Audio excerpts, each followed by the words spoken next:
What's up, everyone? This is the Osmo.com NHL Hit the Ice show. We've got the last of our very short slates to talk about today. Nolan's here joining me. Nolan, how are you doing this Thursday afternoon? What's going on? We're just watching this Knicks news go down. I don't know what to make of this deal. I guess it's kind of like pro Mavs. I don't know. Sharp seemed to be on the Knicks side of this, but Yeah, yeah, yeah. So big news going on in NBA. Not even really related to NBA DFS for yeah, right now. I'm sure just a it'll big have trade. some implications. Yeah, at some Love point. some trades. Love some trades. Yeah, everybody loves the transaction. Um, but yeah, so you had a pretty decent night. I just found out last night. I didn't even pay attention. So Yeah. I was congrats. got fifth in the $8, but half point away from an actual like top finish. But Yeah. we'll take it. It's another one. So That concentrated when you get up there, especially in a I short know, slate. right? It's like Yeah. $400 versus 2,500 or 5 grand. It's just such a huge drop off, such a small amount of points, but. Yeah. It's all right. I'm actually I like these small slates. I was saying to you before we got on here, like it allows you to kind of I feel like you can cover a lot of your bases without having to spend a lot. So That makes knock on sense. Yeah. wood. But I'm also glad to get these big slates back tomorrow because it's a little bit boring going over the same three teams over and over and over again, or two teams. Yeah. It's there's not a lot to dive into at a certain point, right? Right. Exactly. So not a ton of like line change stuff. You have an article out though. I will Yeah, link that in chat. sweet. Um, and then they can check that out. What else? Anything else off the top? I think we know where the ownership's going to be at for the most part, Yes. right? Yeah. So, Yeah, I think I'm thinking Boston. What do you think? Boston one and Winnipeg one, probably both very close together, yeah. right? Yep. That's what I think as well. Yeah. It wouldn't shock me if it's either way. Like they're going to be within 5 or 10% of each other depending on the tournament. I think Um, my guess is like Winnipeg one, just because it's way cheaper. True. Will Yeah. be the number one line. Yep. You can fit a little bit more in with them, but you're not going to be sneaky at all. Playing Boston 1, um, No. it is what it is, though. Like, if you're not MMEing and you've got limited lineups, like, go heavy on one of them and maybe underweight on the other. I was able to jam in quite a bit of both of them. So, they're going to be the majority of my teams, which I think Yeah. is going to be the popular way to go, is starting with one of Winnipeg or Boston. So if you like some mid-tier stacks, this would be the night for you, I guess, if you think Yeah, both of those if are you've going to got fall like out. an inkling on one of these other lines, then go for it. But Yeah. I'm pretty much splitting my ownership between Winnipeg and Boston. I like Boston one more, but I think that Winnipeg one at least gets the juicy matchup with Bobrovsky, and that guy's just been terrible lately. So that kind of puts them a little bit higher up in my books. But, Sure. Yeah. So, yeah, the goalie matchup. I don't know. I've got some concerns with Winnipeg. yeah, Mostly their just, numbers aren't great. Like lately, like yeah. they've been converting on a lot of to their chances. Like if you were looking at it, you'd say they are due for some regression, right? Like part of that is like just some of them they tend to shoot from really smart areas. Like Mhm. Scheifele's just known for that. I Yeah. think his like shots are low, but his conversion rate and shooting percentage are always really high. So maybe that's part of it, but as well, like their chances for and chances for at home over the last 10 are like near the bottom of the league, but like bottom third. So that's a little bit concerning for sure. Yeah. But I'm sure we'll get into all that stuff. No, yeah, we definitely will. But, on a three-gamer, you can talk about a few things for sure off the top. I think we have 8 or 7 maybe tomorrow. I can't remember what it is, but hopefully we see some good tournaments returning. Chandler Stevenson chalk night. Yeah, I saw he was with Backstrom and Oshie, right? Yeah. Yeah, whatever. I won't be there. I can No. tell you that. No. They're probably going to be an okay filler stack at the best, but Yeah. tonight we've got a normal start time, 7 Eastern. It's just the one game the 2 games at 7 Eastern, and then the one late night hammer that starts an hour later. So probably won't be a ton of opportunity for late swap unless someone goes nuts in the crazy. first period of one of the first games. So Yeah. Exactly. yeah, don't need to be around your computer too much. Probably just need to check in on Columbus and Winnipeg, make sure that the lines aren't funky or someone gets late scratched or anything like that. So have you been targeting, like I've been targeting teams off a bye. Unfortunately we don't get any this tonight, but Have you been doing that lately? Just targeting teams off a bye and hoping that the rust is there? Because that seems to be working for the past couple days. Yeah, it's worked. I don't know. I mean, but then you saw Dallas shut out Buffalo last night, and Buffalo had just played. True. So I don't know. Totally forgot about that. You're right. Yeah, I don't know. I just want to play like I'd rather deal with bigger samples, I guess. So Yeah. I guess no, but like not intentionally. Like I'm not changing my projections because someone's coming off of a bye, and I probably won't do this. I probably won't do that tomorrow either, especially with a bunch of teams. You just don't know how like what teams are doing, what certain players were doing. So Yeah. I just chalk it up to treating everyone the same like I would on a normal slate.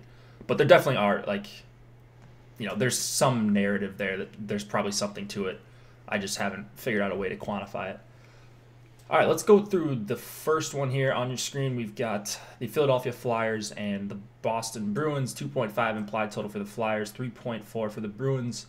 Carter Hart in net against Tuukka Rask, returning after that ugly play. I think it was Edel that went into him for the Rangers. Got a concussion a couple weeks ago. But we've got some Boston 1 chalk, I would think. Yeah. Any news and notes for this game, first of all? I think nothing in terms of line changes. Just that Ghost is still out for the Flyers, and it's I think it's Fallen who's probably still in there. Didn't actually check that, but I'm just going to assume that it's right. Yeah, it is. Yeah. So yeah, and then just destacking wise, last game for Boston, I noticed that Krug and Carlo were with Boston 2 a lot, and McAvoy and Chara were with Boston 1 a lot. I think they almost basically win in 5-man units. So and that was a home game against Winnipeg as well. Yeah. So something to consider. I think like McAvoy's kind of probably a sneaky play as well. He got a bit of power play ice time last game, and then on the Flyers side, pretty much the same as last game. So yeah, I think you might see that a little bit more spread around the D stacking tonight, just because in Winnipeg or with Winnipeg you have such a clear top line, whereas here, you probably don't want to. They probably don't want to spend the whole game against Giroux if that's who they're gonna hard match, quote unquote. And you want to save maybe your top pairing or your top forwards against the Couturier line. Like you don't want to just disregard them if you're going to hard match with the Giroux line in some way. So I think it might be a little bit more spread around this game. But like when there's clear top lines, it's going to be the McAvoy Chara line, or Chara pairing with Boston 1 for the most part, like you saw last game.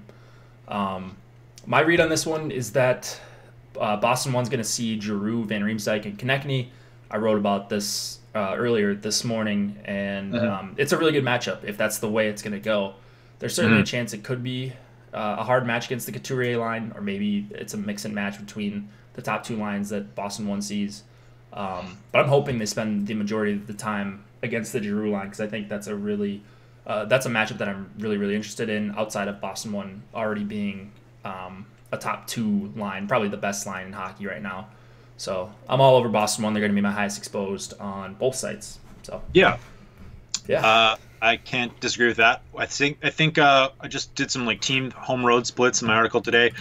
Flyers 5th in scoring chances, 4 of the last 10 on the road.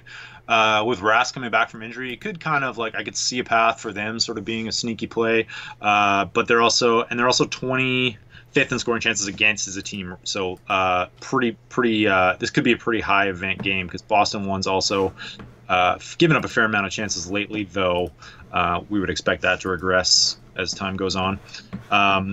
Bruins 4th least scoring chances against, 9th least high danger chances against at home in their last 10. So flip side of that is Boston.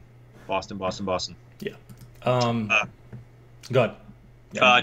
So are you like then off Boston 2 just because they're probably going to see a lot of the Couturier line, or? Yeah, I'm not off Boston 2, but like they're always popular as a filler, especially when they're this cheap. Yeah. I don't know. It's like the thing like with the Oilers. It's like, do you really want to play Boston? And it's different on a 3-game slate, but like if this was a bigger slate, would you really want to play Boston without getting Bergeron, Pasternak, and Marchand? I don't in general. I'm going to have some Boston 2 just in case I'm wrong about the matchup, and Krejci sees more time against Giroux. So it's kind of a hedge there, but it's going to be overwhelmingly Boston 1 as far as exposure goes here. I Anything on? And then Krug as well. You know Krug. Yeah, I like Krug. I am a little worried about using him outside of Boston 1 stacks, and it's tough to fit them all in unless you're going to like a Winnipeg 3 or someone super cheap like that as your second stack. So I want to mostly use Krug just in Boston 1 stacks, and I know it's difficult to fit in, but I don't think a lot of people will try to jam them in. So I do like. I think that's probably going with McAvoy is an interesting pivot off the field. You get a little bit of savings there, and if those ice time splits do happen, that'll more than make up for the power play correlation. Yeah. So I think that's a nice way to kind of get a little bit of difference from the field there. But yeah, for sure. I don't mind McAvoy with him, or even Chara. Like, if the $100 makes a difference to you, because they're probably going to see a bunch of time with the Bergeron line. So, on the other side, do you have a favorite Flyers line here? I mean, I know you've been fading anyone going up against Boston 1, but they still gave up like 10 high danger chances, 11, 12, something like that in their last game. They're still giving up chances. Part of that is just obviously that they're up against good lines. Part of that is that they're just sort of put out in those kind of situations. But they just haven't been as good a shutdown line as they are known to be. So I'm not going to cross off a line if they're going up against them. But I think like Flyers are just basically a contrarian play at this point. You kind of hope that maybe Rask is rusty. Maybe, I mean, they are hot right now. They won 5 in a row. Is that right? 5.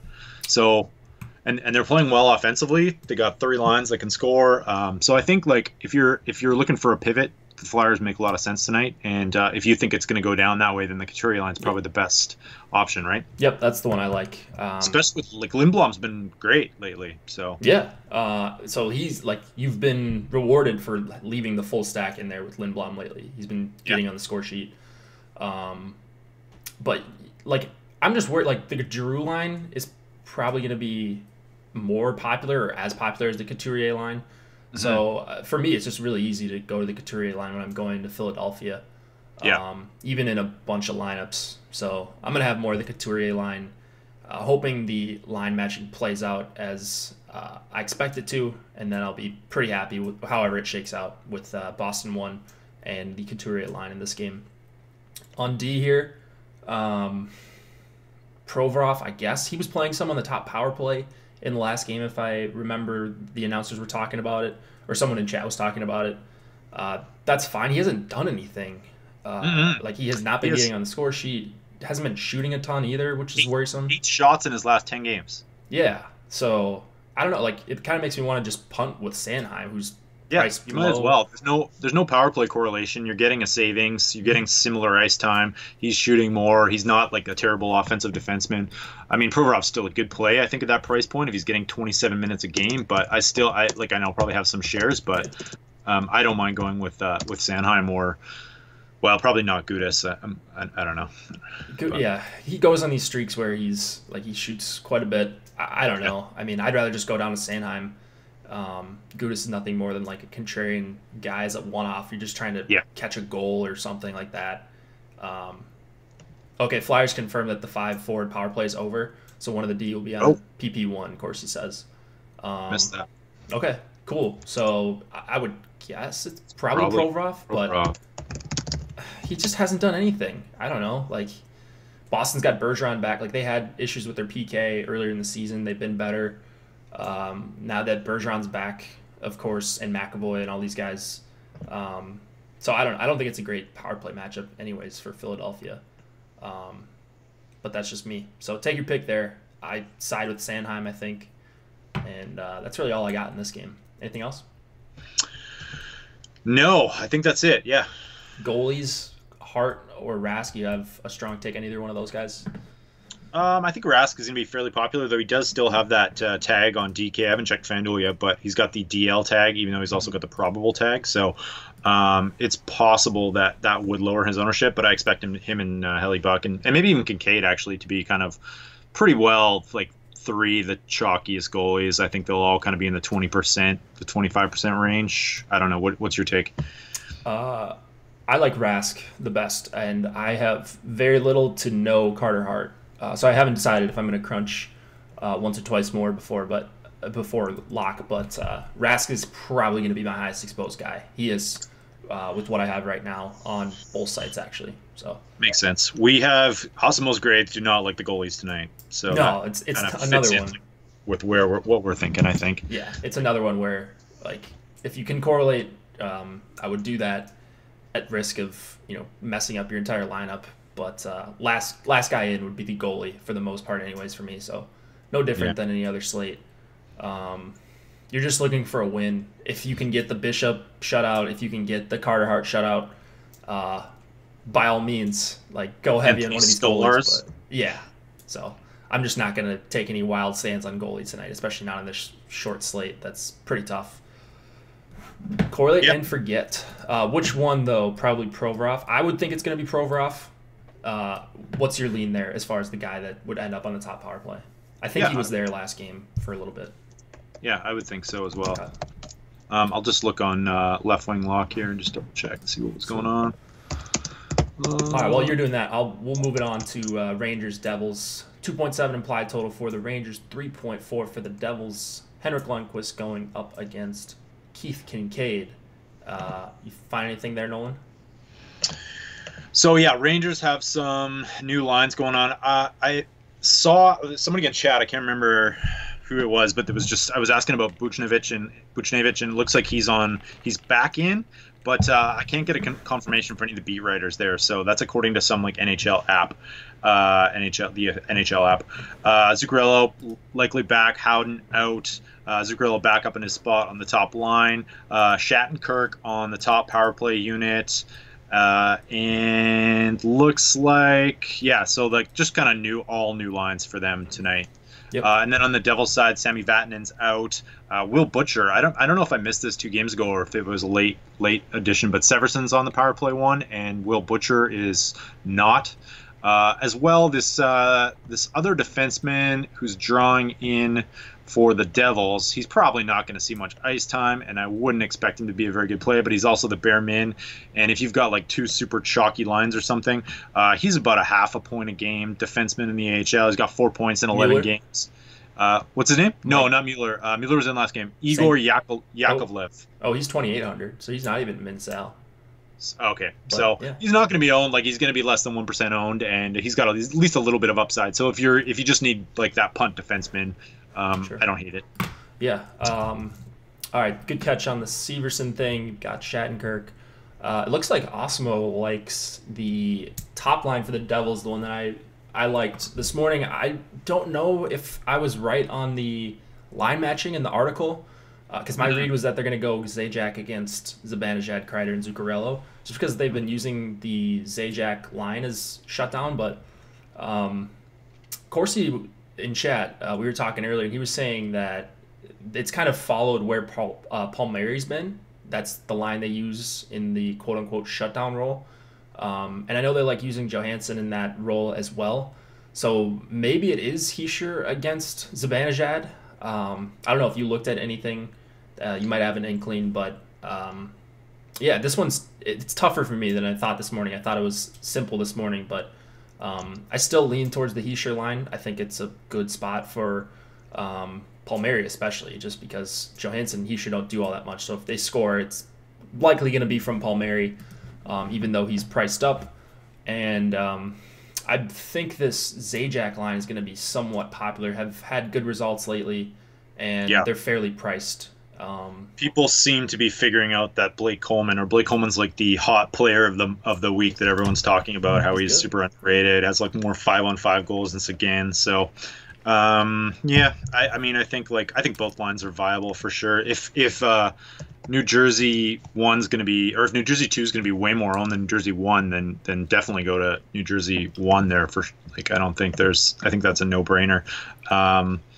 And then so you have two-thirds power play correlation. It looks like from the first line, no Hischier on there, but the Rangers it's well documented how many chances the Rangers are giving up. 31st in scoring chances against on the road in their last 10, 30th in scoring chances for, 31st in high danger chances against, 29th in high danger chances for. So this, like, if you want to get maybe maybe it's not contrarian at all, but just taking Kincaid and then pairing them with one of the New Jersey 1 or 2. I think if Kincaid's going to be less owned than those two, I don't hate that.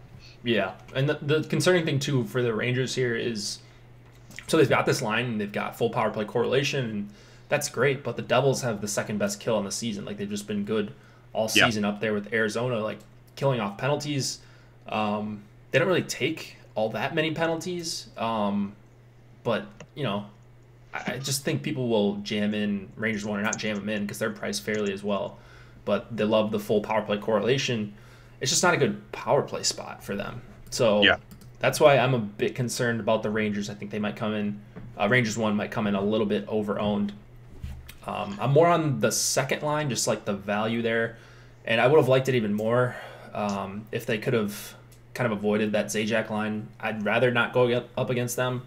But now with this new information about the line matching or what could or could not be with the Devils matching here, I don't know.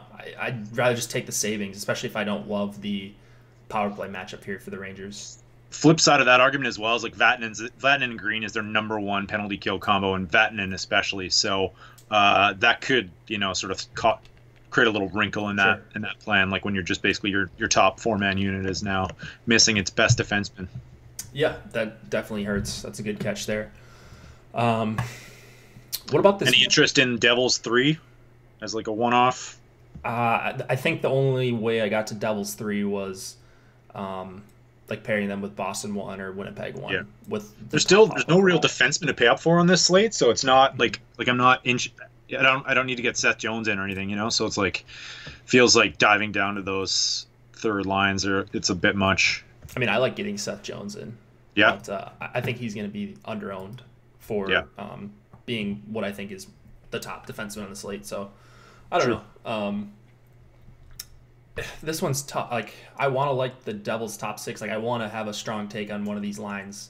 And right now it's the Hischier line. So they're probably the better one anyways, offensively, despite what the Zajac line has been doing lately.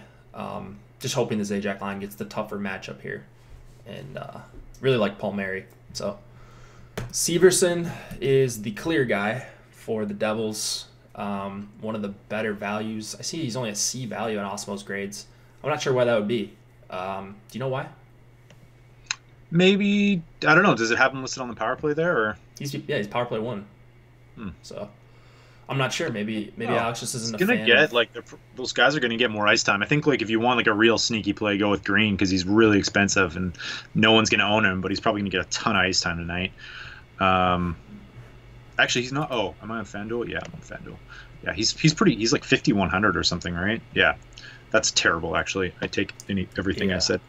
He just doesn't, like if he was a peripheral guy and just wasn't getting power play time, I'd probably like Dougie Hamilton or someone like that. And he just wasn't playing on the power play, I'd probably give him a shot. But 5,100, I think, is just too much for what he offers in terms of ceiling. I guess Severson's just because like he's priced up a little bit. Like that seems like not a very nice grade though for him. But yeah. Yeah, I don't know. Maybe Alex knows something we don't. Who's 38 on FanDuel? Green?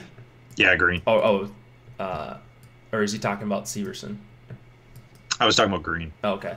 On the Rangers side, I guess it would be Shattenkirk as my number 1 option, but I do like Pionk as well at 4,100, even though he's not listed as a good value. Pionk on the second unit with D'Angelo, it looks like he got some power play time. I think our assumption about the power play last time was wrong, but they had Pionk on their first power play. They did have Pionk on the top unit, and then they switched pretty quickly. So who knows what they do tonight? Yeah, they tend to shift up a little bit. I seem to remember New York having like a lot of in-game changes, but I could be wrong. They did. All right, so this one is the least interesting game of the slate for me. Like the one I'm most confused about, and kind of the one I think I'm hedging the most in. Yeah. So, you got anything else in this one? Goalies? No, but I think I do like Kincaid. Maybe he's not grading out well. Maybe the Rangers probably won't get enough shots, but I mean, Rangers 2.7 total. Devils are favorites. I'm guessing like he'd be the third least owned goalie of these three, but maybe I'm just off base on that. So, yeah, I mean, Yeah. I think New Jersey 1 and 2 are going to be popular. We all know who's going to be popular tonight. The problem is finding anything that's even remotely feasible, maybe in this next game, as a pivot. So, Yeah, I mean, I'm definitely worried about both of these goalies. Yeah. It's just like I think Kincaid's going to come in overowned even for a 3-gamer. Like you see a $7,700 goalie, they're pretty decent home favorites. People think the Rangers suck, and they do. But I agree. Like I don't know how much they're going to be able to generate offensively, and if they sneak 1 or 2 by Kincaid, which is very possible, or even like a blow up by Kincaid because he's just generally not very good. Yeah. That shot can go bad really fast, and I don't see the upside. So I'm going to be Sure. underweight on Kincaid and overweight actually on Lundqvist because I think he's one of the guys in the slate that could actually stand on his head for 7,300, which could be a slate breaker here. I like that. Yeah, it's and then what? Just pairing Rangers 1 generally, or Yeah, so he's the guy I would one off even. Just one off, if I'm yeah. not correlating. So yeah. I like that. He's also cheap too, so if you're not correlating, you can kind of throw him in with some higher price lineups, get a little bit of savings, anyways. yeah, like Boston 1. If you're going with Boston 1, you're cutting it close. Like he would be the guy I would take as a one-off goalie and just hope you can get the 35 save, 2-goal allowed, and sneak a win in there. So he's one of the higher upside goalies of the night. Is why I like him. Yeah. All right. Last one of the night, we've got the Columbus Blue Jackets and the Winnipeg Jets. 3 implied total for the Blue Jackets, 3.6 for the Jets. Sergei Bobrovsky going up against Connor Hellebuck, and big total in this one, biggest on the slate. And what are you doing here with Winnipeg 1? Yeah, I just got a lot of them. They're just them and Boston 1 are my 2 highest owned lines tonight, so I'm just kind of just sort of mixing and matching them a lot. But I think like the pivot, probably the best pivot is going to be Columbus 1 here. Just on the Columbus side, they Torts shuffled a lot last game. Not a single Blue Jackets line above 10%, so other than the top line. So that's something to consider if you're stacking Columbus tonight. I would expect maybe that to change. Looks like Bjorkstrand is up with the Wenberg-Foligno line, and Anderson's down on the third line as well. And yeah, power plays look to be the same. So I don't know. I'm pretty much just on Winnipeg here, and we'll be pivoting off them with some few contrarian lineups with Blue Jackets. Yeah. All right. So Josh in chat says, talk about line matching. He thinks Winnipeg 3 gets Columbus 1. That could be the case. So here's I don't know. Always difficult trying to get into the heads of the coaches, especially the less predictable ones. Winnipeg's gone back and forth through. They've hard matched when they're on home ice. They haven't had a home game in 2 weeks, and that was against Vegas. And they kind of just split between the third line and the first line, the Scheifele line, against opposing top competition. Vegas is one of those teams I wouldn't consider them having like a slam dunk top line. It like for me it would be the Carlson line, but like you've got really good players in the second line with Tuck and Pacioretty, Stastny. So you've got 2 really strong lines here, especially with no Boone Jenner. Dubois, Panarin, Atkinson, they're going to get a ton of ice time. First of all, you don't want the Lowry line taking up a ton of your ice time, so it could be a mix. But You mean the national, the Lowry line? I mean the third line for the Jets. Like you don't want them. Like if you're going to commit to hard matching with Columbus 1 with your third line, like that's going to push a ton of minutes for Winnipeg 3, and then you're going to get less and less minutes than for the Scheifele line. So what they did which against is possible, right? No, it's possible. I don't know if it's optimal. It's tough. We noticed like also another thing we were talking about in chat is just like how strong both the Columbus Blue Jackets penalty kill has been this year, and the fact that they take the second least amount of penalties. So it's like shaping up to be like one of those games where maybe Winnipeg 3 does well if if the penalties don't go that way, because they get a ton of 5-on-5 ice time, right? They do get a lot of 5-on-5 ice time. Yeah, and they're right there with Winnipeg 1. Although But you look the flip at side of that argument would be that like they're probably getting that 5-on-5 ice time because the top two lines are getting more power play time, and so if there's less power plays, the first and second line might get more ice time. Right. Yeah, so it's tough, I guess. I think we're going to see Scheifele go up more against Dubois, Panarin, and Atkinson. If the Jets don't get off to a hot start, I don't know, maybe they switch things up. It's for Jets 1, I don't think it matters all that much. I guess that's a lie. It does matter for Jets 1 because I would rather them see the Wenberg line, see the second and third lines for Columbus, and then have the Lowry line go up against Columbus 1, just because that'd be a really, really fun matchup for Winnipeg 1, and I'd probably go heavier on them. Yep. But that's why I'm going to be underweight on Winnipeg 1, because I think they're going to have a tough matchup with the Columbus 1. And I don't know. That's just where I'm at. So if you think I'm wrong, then that makes sense. I mean, as well, like Jets, I just touched on it early in the show. 21st in scoring chances at home in the last 10 games. 24th in high danger chances for. They're just converting at a really high clip. They're converting at the second highest rate in the NHL right now. Maybe that's sustainable because that's just there are always going to be outliers, but it's usually you'd expect them to be generating chances at a little higher rate than that. So that's a little bit concerning for me. But other than that, I mean, it's still a good play tonight. I think all things considered. If you like Boston one more, so be it. Right. And Winnipeg won, especially at home, like for the last year and a half. Like they've just been so good at home. Even though the numbers haven't told the whole story, kind of, they're just efficient with their chances, right? They get a lot of, like they don't get a ton of high danger chances, but they make them count because they have very good players on that top line. So it does make sense, even though the numbers are a little bit concerning. I would think that these two, like Winnipeg 1 and Boston 1, may have the biggest home road splits in the NHL. Like, is there any other lines? Like, I tallied it up today in chat. Yeah. Winnipeg 1 away, 64 points total in 24 games.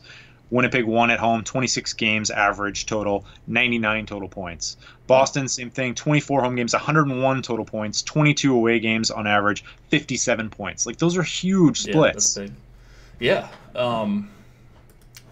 I don't know. It does make sense with how they choose to match sometime.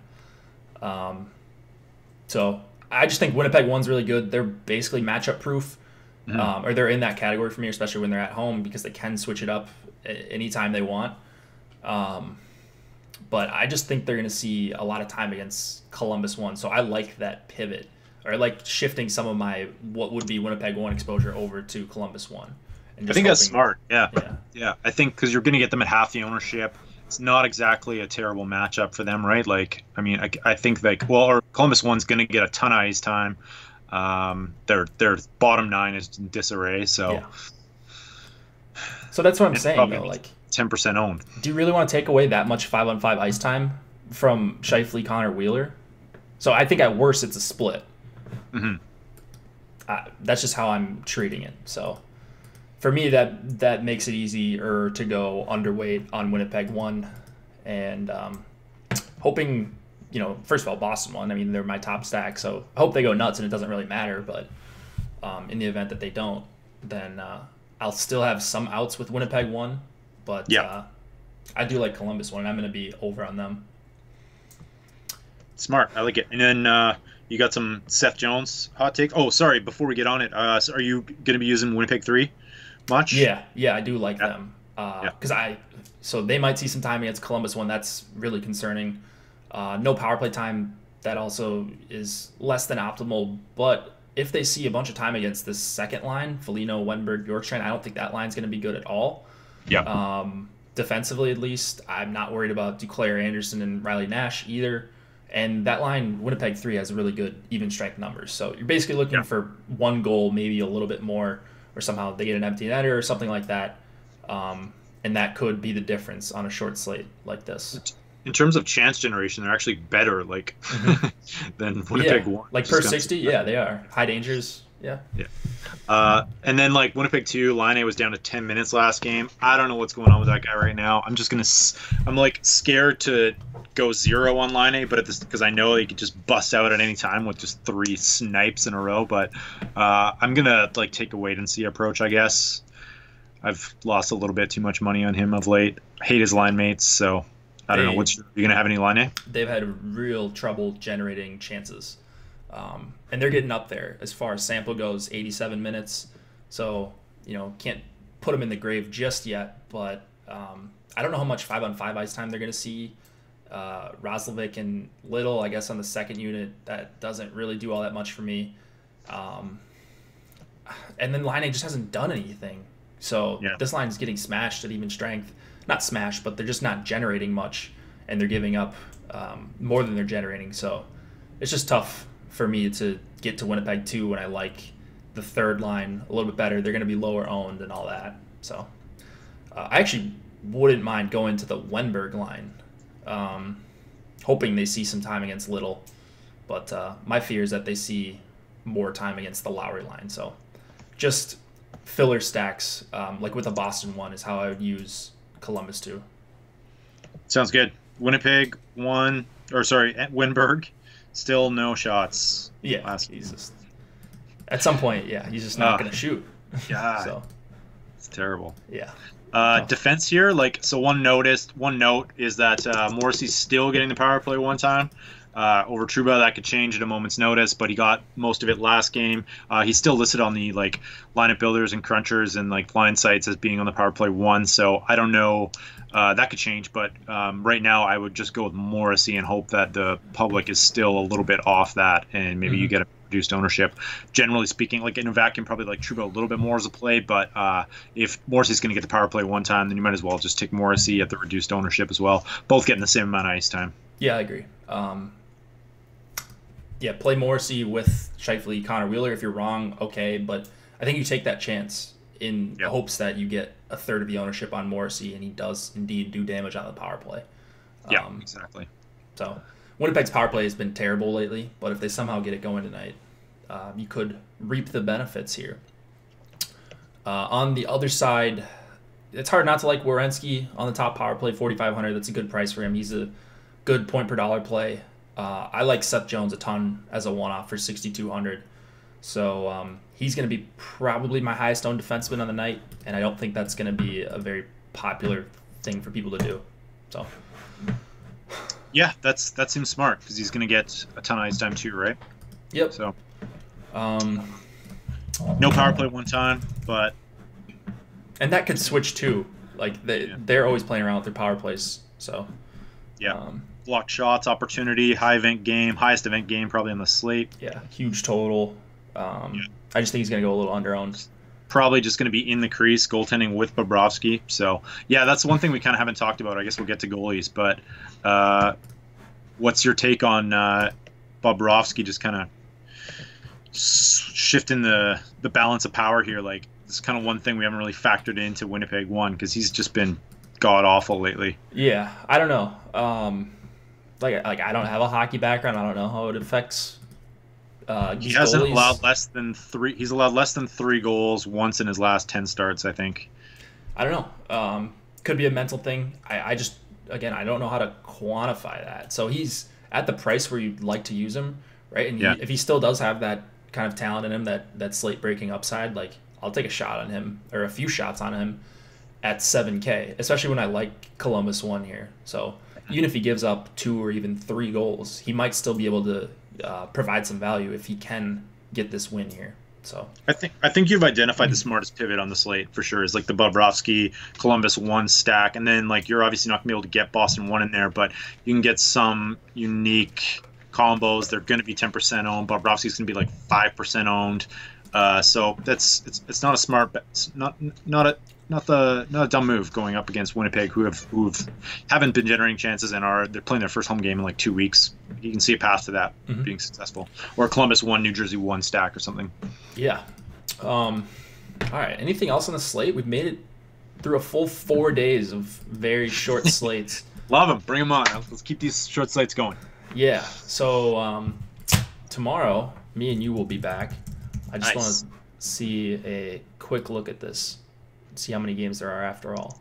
Looks like, where are we at? Tomorrow is the 1st. Okay. 8 games. And it's kind of almost a turbo slate. So there's 5 at 7 Eastern. And then all the games have started by 8 Eastern, so that's pretty nice. Sweet. Yeah. I like those ones where you don't have to like wait until God knows when to figure out if you're gonna cash, you know? Right. Yeah. Thoughts on Miles Wood as a punt on DK? If anybody else has any questions in chat, also feel free. I don't think he's a punt. I just think he's like part of that stack, right? Yeah. I mean, he's the guy like over Zajac. And by the way, I did say this a couple nights ago about Zajac. Like I said, I wouldn't want off him, and then he scored a goal. First goal of the slate. Like, it was just perfect. I Cody Eakin'd him. So, like, Wood is a guy I would want off on that line if you're not making full line stacks, just because he shoots a lot, he's cheap. Like, he is a goal scorer. He does have that kind of ability, whereas I don't think a guy like Zajac does, or some of these other guys like Jesper Bratt in the same price range do. Zaka? Yeah, not Zach either. Although he's gone through stretches where he's scored and at least shot a little bit more than what we were accustomed to seeing. All right. Ryan Boyle? Yeah, Boyle. Just getting the Garbos on the power play. Exactly. He can do that. Anything else? Anyone got anything else to add in chat? Otherwise, we will get out of here early and then continue to do our crunches. What contest are you playing tonight, Nolan? Pretty much just the $8 in DraftKings, I think. Yeah. I think the $3 is pretty small tonight, so. Yeah. You? Anything exciting? No, nothing exciting. Nothing out of the ordinary. I like the $8. At least I like it the best on DK. Sometimes I play that $33, but usually if there's overlay, that's the only time I get into that. And then I'm playing the FanDuel Skate to the Stadium series thing. It's like a $3 small tournament where you have to be in the top 30. Like your top 3 scorers have to, I don't know, be top 30 or something. What is it called? Skate to the Stadium series. Here, I'll pull it up. Oh wait, I got FanDuel loaded up right now. Right here. You're on a little bit of a delay, but you'll see it in a second. Hang on, I'm not actually on there. Yeah. Yeah. YouTube. Do you try and qualify for these fantasy hockey world championships as well? Wait, what is this? Oh, 34 Rush Championship. I don't know what that is. No, I mean I qualified last year for the DK one, but I've tried a couple times this year, haven't gotten anywhere close. So yeah, I don't know. We'll see. Like if I have a couple big nights here coming up and there's a qualifier, I might take a couple more shots at it. But I've got my one on DK, so probably okay. Even though they can be very lucrative if you win 2 and 3 tickets, there's a chance for big money. So what about you? Are you chasing those at all? I haven't been of late, but I might consider it. You know, I would like to qualify for one of these. I think it would be a lot of fun. I like the pricing. I think on the Friday one tomorrow is $1,000. So, yeah. But they have this different various stages, right? You can kind of go through and. Yeah, so that's what I've won. I've won the $5.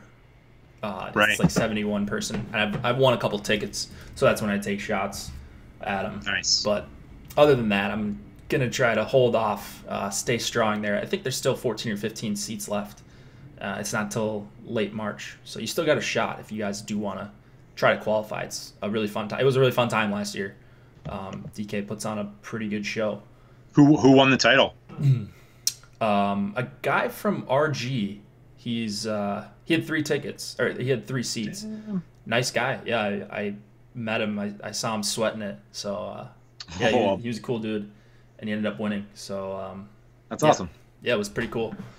So hopefully that can be you this year, and you can take me to DC, and it'll be great. Man, let's go. Yeah, let's do it. Let's make a deal. One of us makes it, the other one goes. Yeah, my girlfriend probably wouldn't be too happy about that one, but right? we'll have to talk off the air. All right, thanks for joining, guys, and we'll be back tomorrow. First real slate in like 10 days. So good luck tonight. Let's make some money.